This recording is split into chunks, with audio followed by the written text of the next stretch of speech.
ईगारसी माता की जय हो, ईगारसी माता की जय हो, विष्णु भगवान की जय हो, विष्णु भगवान की जय हो।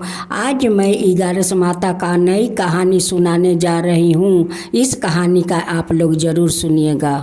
एक गांव में एक सेठ रहा करते थे। उस सेठ का एक ही बेटा था। बेटा तो बहुत सुंदर था। अपना बेटा का नाम राजकुमार रखा था। सेठ जी एक दिन अपना बेटा के लिए बहुत सुंदर लड़की खोज कर और अपना बेटा को शादी करवा देते हैं।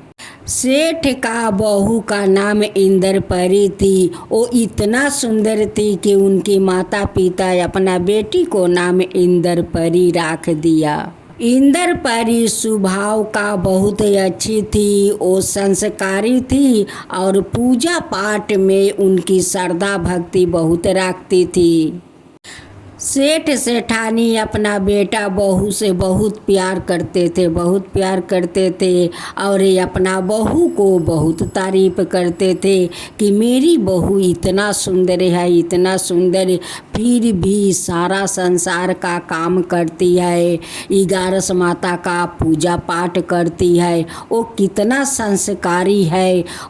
एक दिन सेठ जी का बेटा बहू 3 झरोखा का ऊपर जाकर और खिड़की के पास बैठकर दोनों हंसी मजाक कर रहे थे। उसी समय एक जादूगर आ जाता है। इंद्रपरी पर नजर पड़ जाता है। अब तो जादूगर इंद्रपरी को देखकर बहुत पागल हो जाता है। कहता है कि ये तो इतना सुंदर है, ऐसा लगता है कि इंद्र लोग से इंद्रपरी आ गई है, इतना सुंदर। जादूगर कहता है कि भगवान ने इसे इतना सुंदर बनाया है, इस लड़की को मैं कैसे पाऊं, क्या करूं कि इस लड़की मेरे पास चले आए। उस जादूगर का घर एक घने जंगल का बीच में एक घर बनाया था। उसी घर में वो जादूगर रहता था। उसी जंगल में एक कुंड था। जो कुंड में लोग नहा लेगा, उस कुंड में नहाकर वो 12 बरस का राजकुमार बन जाएगा। उस कुंड में तो वही जादूगर स्नान करता था। और उस कुंड का बारे में तो किसी को पता नहीं था और नहीं जादूगर के बारे में पता था। वो तो उस जंगल का कुंड तो चमत्कारी कुंड था कि जो उस कुंड में नहा लेगा वो 12 बरस का लड़का बन जाएगा। और उस कुंड में तो वही स्नान करता था जादूगर। उस जादूगर तो बहुत स्वार्थी था। पहले से एक सुंदर पति पत्नी को उठा कर ले आया था और उसी जंगल में वो दोनों को गधा बना कर रखा था। उस दोनों को जो गधा बना कर रखा था वो एक राजा का राजकुमार और बहू थी। वो बहुत सुंदर थी और सुंदर देखकर वो दोनों को उठा कर ले आया और अपना जंगल में दोनों को गधा बना कर रख दिया। उस जादूगर रोज उस सेठ का घर के सामने एक गाछ था, उसी गाछ के पास आकर और बैठ जाता था और बांसुरी बजाने लगता था कि इंद्रपरी जब अपना वो खिड़की के तरफ से मेरे तरफ ताकेगी तो उसे मैं इशारा से बुलाऊंगी। जादूगर रोज ऐसे आने लगा, रोज वहाँ पर बैठकर बांसुरी बजाने लगा। लेकिन इंद्रपरी तो एक ऐसी लड़की थी कि वो दूसरा पुरुष का ऊपर कभी नहीं देखती थी। जब इंद्रपरी उस जादू के ओर नहीं देखती थी तो जादूगर निराश हो जाता था और कहता था कि मैं इस लड़की को कैसे मैं अपना साथ ले जाऊं, ये तो मेरी तरफ देखती नहीं है, तो मैं इसे कैसे ले जाऊंगा। एक दिन देव कुमार कहीं जा रहे थे। उस जादूगर उस देव कुमार को देखता है और कहता है कि इसे तो हटाना होगा, नहीं तो ऐसा करना होगा कि उस लड़की इसे छोड़कर मेरी पास चली आएगी। जादूगर अपना भेष बदल लेता है और देव कुमार के पास जाता है। कहता है कि बेटा, ये महाकाल जी का प्रसाद है, ये प्रसाद खाएगा। वो देव कुमार कहते हैं कि महाकाल जी का प्रसाद है, मैं क्यों नहीं खाऊंगा, मैं ज़रूर इस प्रसाद को खाऊंगा। अब तो देव कुमार प्रसाद लेकर खा लेता है और खाकर जब अपना घर आकर सो जाता है और जब सोकर उठता है तो देखता है कि उसका शरीर तो कोढ़ से भर चुका था। देव कुमार अपना माँ से कहने लगा कि माँ देखो, मेरा सारा शरीर में क्या हो गया माँ, देखो कोढ़ हो गया है माँ, मैं तो कोढ़ हो गया हूँ माँ, कोढ़ हो गया हूँ। अब तो देव कुमार रोने लगा, उनकी माँ रोने लगी, पत्नी रोने लगी कि ये क्या हो गया स्वामी, आपको क्या हो गया, आप तो ठीक ठाक थे, आई अचानक आपका शरीर में कोढ़ कैसा हो गया, आप क्या खाए थे। देव कुमार कहते हैं कि मैं जब बाहर जा रहा था तो एक आदमी आया और मुझे कहता है कि बेटा, ये महाकाल को प्रसाद खाएगा। तब मैं कैसे महाकाल को प्रसाद छोड़ देता, उसी प्रसाद को मैं खा लिया और देखो आज मेरा ये हालत हो गया है माँ। अब तो जादूगर बहुत खुश हो गया कि अब तो मैं बांसुरी बजाऊंगा और बांसुरी का धुन सुन कर जरूरी उस लड़की मेरे तरफ देखेगी और मैं उसे जादू से अपना तरफ खींच लूँगा। रोज जादूगर आते रहे, अपना बांसुरी बजाते रहे, लेकिन इंद्र परी कभी जादूगर का ऊपर कभी नहीं देखी। इंद्र परी अपना कोढ़ पति को कभी नहीं छोड़ी, उसे स्नान करवाती थी, उसे क्रीम लगाती थी, अपना पति को पूरा सेवा करती थी, पूरा सेवा करती थी। एक दिन इंद्र परी अपना 11 माता से कहती है कि माता, मैं तो आपका श्रद्धा भक्ति से व्रत करती हूँ माता, अब मेरे पति को देखिए शरीर में कोढ़ कैसा हो गया माता, कैसे हो गया, आप मेरे पति को ठीक कर दीजिए माता, मैं तो आपका बहुत श्रद्धा भक्ति से व्रत करती हूँ माता। इंद्र परी रो रो कर 11 माता से कहती है, 11 माता उनकी दुख सारे बूझ लेती है। एक दिन 11 माता इंद्र परी का दर्शन देती है सपने में, कहती है कि बेटी, तेरा पति को तो कोढ़ हुआ है, एक जादूगर अपना जादू से कुछ खिला दिया और उसी खाने के वजह से उनकी सारा शरीर में कोढ़ हो गया है बेटी। इंद्र परी 11 माता से सपने में कहती है कि माता, आप बताइए कि मेरा पति को कोढ़ कैसे ठीक होगा माता, आप बताइए। 11 माता कहती है कि बेटी, एक घनघोर जंगल है, उसी जंगल में उस जादूगर रहता है, एक उसी जंगल में चमत्कारी कुंड है, उस कुंड में जो स्नान कर लेता है वो 12 बरस का राजकुमार बन जाता है, जिसका शरीर में जितना खराब रोग ना हो, उस कुंड में स्नान करने से उनकी सारा रोग दूर हो जाता है बेटी। वहाँ पर तेरा जाना होगा अपना पति को लेकर। 11 माता कहती है कि बेटी, वहाँ पर जाकर तुझे एक भलाई और करना होगा। उस जादूगर एक राजा का राजकुमार और उनकी बहू लिया कर उस जंगल में गदहा बना कर रखा है बेटी। उनकी बेटा बहू को वो जादूगर गदहा बना कर रखा है।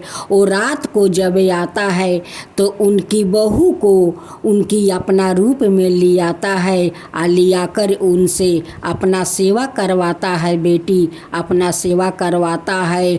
उन्हें तुम्हें भी गधा से मुक्ति करवाना होगा बेटी, गधा से मुक्ति करवाना होगा। जब उस कुंड में अपना पति को स्नान कराने के लिए ले जाओगी, तब उसी कुंड से कुछ जल लियाना और दोनों गधा का शरीर पर ढाल देना, वो दोनों अपना रूप में आ जाएगा बेटी। इगारस माता कहती है कि बेटी वहाँ पर तुम्हें बहुत सावधानी से जाना होगा, जिसमें जादूगर के तुम्हारा ऊपर नज़र नहीं पड़ना चाहिए बेटी, नज़र नहीं पड़ना चाहिए, नहीं तो जादूगर तुम दोनों को गधा भी बनाकर वहाँ पर रख देगा। अब तो इंद्र परी कहती है कि माता इसका सावधान तो आप को निकालना होगा माता, मैं क्या करूँ, मैं कैसे वहाँ पर जाऊँ। जादूगर तो अपना हमेशा नज़र रखा होगा उस कुंड पर।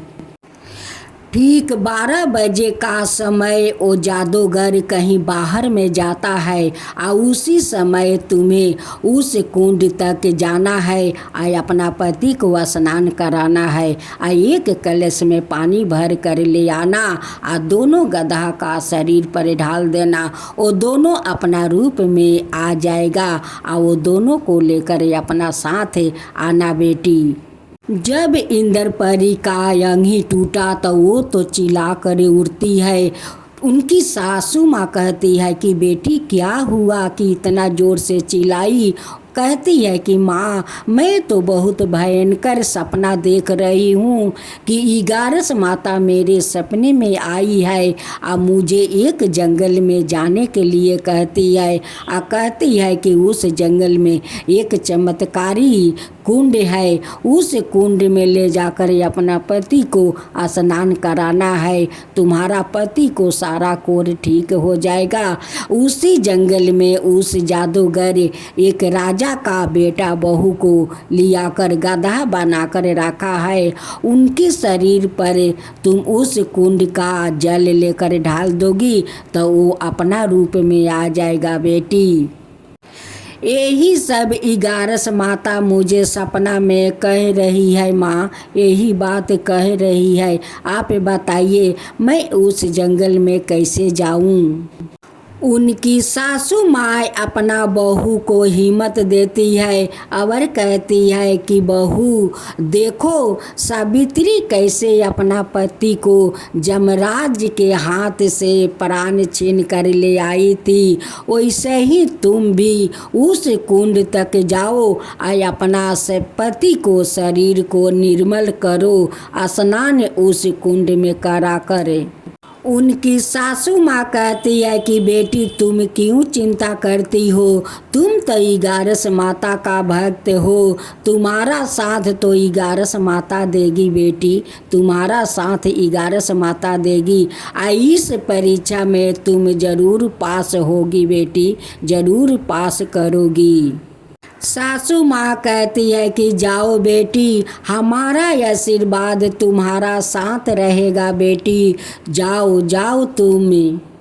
इंद्र परी अपना कोर पति को लेकर उस जंगल में चल पड़ी। जात जात तो उस जंगल में तो पहुँच कर देखती है कि यहाँ पर तो खाली जंगल है, कुछ नहीं दिखता है, खाली जंगल दिखता है। और कुछ दूर आगे जाती है तो देखती है कि एक छोटा सा घर है और घर के बाहर 2 गधा बंधा हुआ है। इंद्र परी तो समझ गई कि इसी के बारे में तो इगारस माता कह रही थी कि वहाँ पर 2 गधा बंधा है, वो गधा एक राजा का बेटा और बहू है। इंद्र परी तो इगारस माता का नाम लेते लेते उस चमत्कारी कुंड तक पहुँच जाती है और अपना पति को उस कुंड में स्नान करवाती है। जैसे उनकी पति स्नान करते हैं सारा कोरे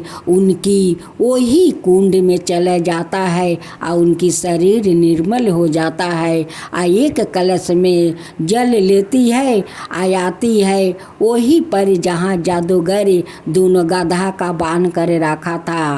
वो गधा का ऊपर वो कलश के जल ढाल देती है और दोनों अपना रूप में आ जाता है और दोनों को भागाते भागाते इंद्रपरी अपना घर ले आती है। इंद्रपरी दोनों से कहती है कि अब तुम दोनों बहुत सुरक्षित हो, अब अपना घर चले जाओ, अब तुम्हारा कुछ नहीं होगा।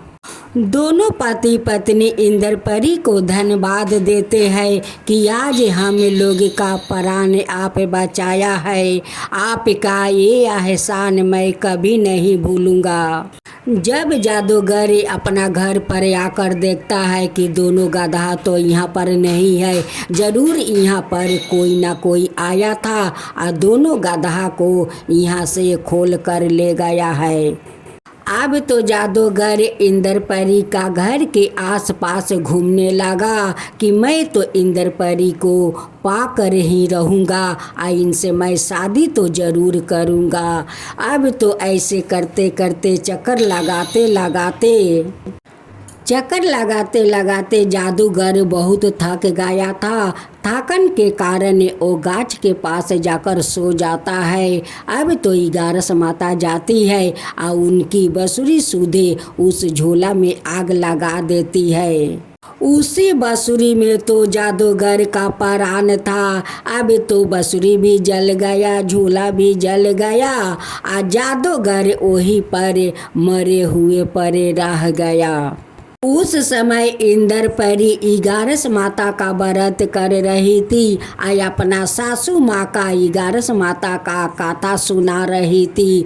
उसी समय 11 माता जाकर वहीं पर प्रकट हो जाती है और उनकी सासू माँ और इंद्रपरी को दर्शन देती है और कहती है कि बेटी आज से तुम आज़ाद हो, वो कभी जादूगर तुम्हारा आस पास नहीं आएगा बेटी, नहीं अब कोई का वो परेशान करेगा बेटी, नहीं कभी अब वो परेशान करेगा।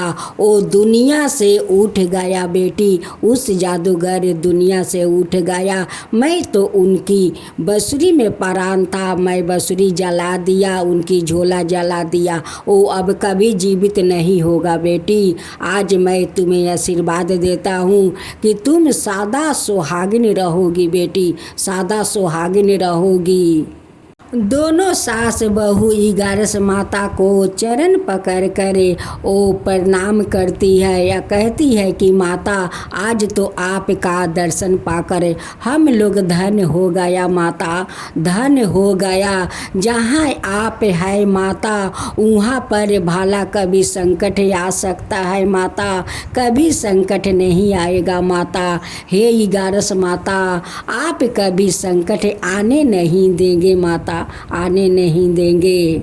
सेठानी कहती है कि हे 11 माता जैसे आप मेरा बेटा बहू को रक्षा किया, उस राजा का बेटा बहू को गधा से आप मुक्त करवाई, वैसे सब का ऊपर कृपा कीजिए। हे 11 माता सब का ऊपर कृपा कीजिए। जो आपका कहानी कहते हैं, जो सुनते हैं, जो हुंकारी भरते हैं, उन सब का ऊपर कृपा कीजिए। हे 11 माता सब का ऊपर कृपा कीजिए। 11 माता की जय हो, 11 माता की जय हो, विष्णु भगवान की जय हो, विष्णु भगवान की जय हो।